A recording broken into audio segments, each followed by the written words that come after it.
আচ্ছা রায়হান রাফি, একজন দর্শক হিসেবে একটু জানতে চাই, আপনি সিনেমাটিক ইউনিভার্সের কথা বলছেন, তো জানতে চাই যে কেউ যদি সুড়ঙ্গ না দেখে, তাণ্ডব না দেখে, তখন সুড়ঙ্গ 2 তার জন্য আসলে কতটা উপভোগ্য হবে? উপভোগ্য হবে না। আপনাকে সুড়ঙ্গ 2 দেখতে হলে অবশ্যই সুড়ঙ্গ 1 এবং তাণ্ডব দেখতে হবে আসলে। আচ্ছা ঠিক আছে, ভালো লাগলো জেনে। একটু জানতে চাই যে নতুন কোনো চরিত্রকে এখানে আমরা আবিষ্কার করতে পারবো কিনা, নতুন অনেক চরিত্র অনেক সম্পর্কে জানতে চাই।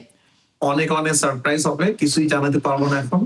সবকিছু প্রোডাকশনাল জানাবে, আলফাই জানাবে। আমরা সবাই মিলে চেষ্টা করছি, আলফা এসবিএফ এন্টারটেইনমেন্ট তারা এটা প্রডিউস করছে এবং আমরা সবাই খুব এক্সাইটেড। আমরা অনেকদিন যাবত আমাদের প্রডিউসার সাকিব ভাই, আমাদের মনিদা, শ্রীকান্ত দা, আমরা অনেকদিন যাবত এটা নিয়ে ব্রেইনস্টর্মিং করছি যে কিভাবে করা যায়, কিভাবে সুন্দর করা যায়।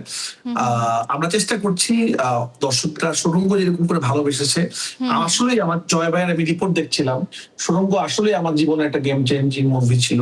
যে মুভি আমাকে অনেক কিছু দিয়েছে, ন্যাশনাল অ্যাওয়ার্ড তো দিয়েছেই, 9টা ন্যাশনাল অ্যাওয়ার্ড পেলাম। এবং এই মুভি আমি কিছুদিন আগেও দেশের বাইরে ছিলাম অনেকদিন, আমি যেখানে গিয়েছি সুড়ঙ্গর কথা শুনেছি। ইভেন আমি একটা মিটিং করতে বোম্বে গিয়েছিলাম, সেখানে যারা বাংলা ভাষা বুঝে না তারাও বলছে তারা বিভিন্ন সোর্সে সুড়ঙ্গ দেখেছে। তাই বলছে আপনাদের ভালো লেগেছে, বলছে আমরা ভাষা বুঝি নাই কিন্তু আমরা কানেক্ট করতে পেরেছি। তো সুড়ঙ্গ আমার জীবনের অনেক ইম্পর্টেন্ট একটা ছবি এবং আমি সুড়ঙ্গকে অনেক কাছ থেকে দেখি। আশা করি সুড়ঙ্গ একটু অন্য কিছু হবে। রায়হান রাফির কাছে যেটা সবসময় প্রত্যাশার জায়গা থাকে যে ঈদ ছাড়াও আপনি সিনেমা নিয়ে আসুন, আপনার দর্শক আসলে বাংলাদেশে আছে এবং কি বলবো ওয়ার্ল্ড ওয়াইড কিন্তু বাংলা ভাষাভাষীর যে মানুষ আছে সবাই কিন্তু বাংলা সিনেমা যারা ভালোবাসে তারা কিন্তু এক নামে আপনার নিজস্ব একটা জায়গা তৈরি হয়েছে যে রায়হান রাফির সিনেমা ঈদ ছাড়া কিন্তু চলবে, আমাদের যেটা প্রত্যাশার জায়গা। তো এবার কিন্তু আপনি সেটা করেছেন, আসলে এই ভাবনার জায়গাটা একটু জানতে চাই। না, আমি যেরকম এই বছরই কোরবানিটাই আমার আমি 4 বছর ধরে কোরবানিতে সিনেমা নিয়ে আসি।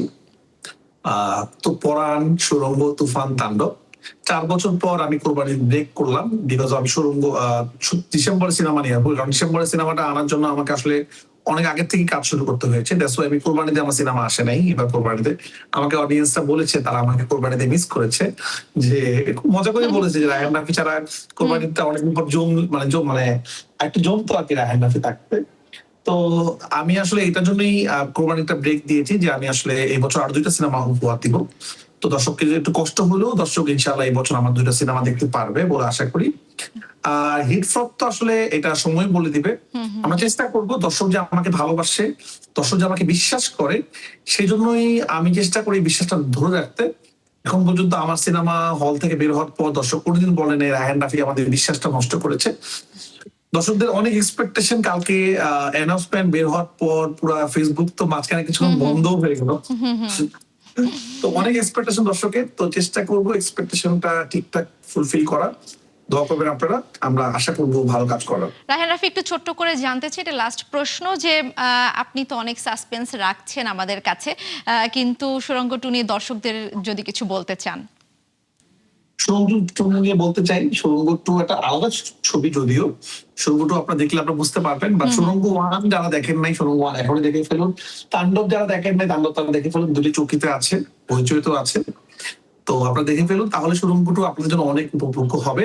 এবং আমরা সাহস করে ইচ্ছা সিনেমা নিয়ে আসছি, আমরা বিশ্বাস করি আপনারা বাংলা সিনেমা দেখেন। আশা করবো ডিসেম্বর মাস সিনেমার একটা উৎসবের মাস হবে এবং নতুন করে এই জিনিসটা তৈরি হবে যে না, ডিসেম্বরে আমরা সিনেমা মানুষ দেখে, ঈদ ছাড়াও মানুষ সিনেমা দেখে।